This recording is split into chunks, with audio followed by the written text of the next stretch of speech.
So where we are right now, we're probably not going to get past a few more months.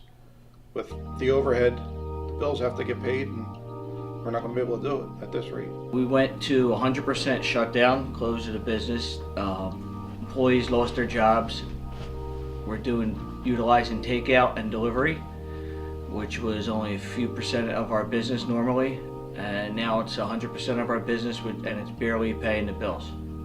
We don't know, but we hope that customers start coming back. They want to get out, but I guarantee there's going to be a fear for a while of whether or not to do it or not to do it. Well, some of the worries that we have is, getting through this, but at the same time is for our staff.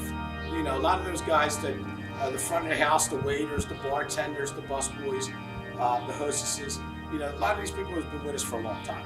So it's been real difficult to, they become family, and to let them go at this time, and then when to get them back and just make sure that everyone comes back to work and we get our family back and running like we were in the past.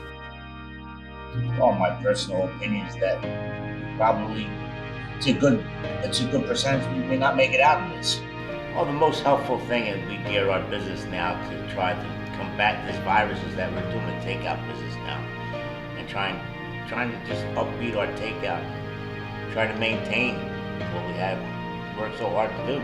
It's been, obviously everywhere has been off, but it's been off bad here. Usually right now at this time, the TV's on, people are watching SportsCenter, the news, people are eating and enjoying themselves, and the phone's not stop ringing. But in the meantime, I don't know what we're going to do if this keeps going on. It can't go on forever.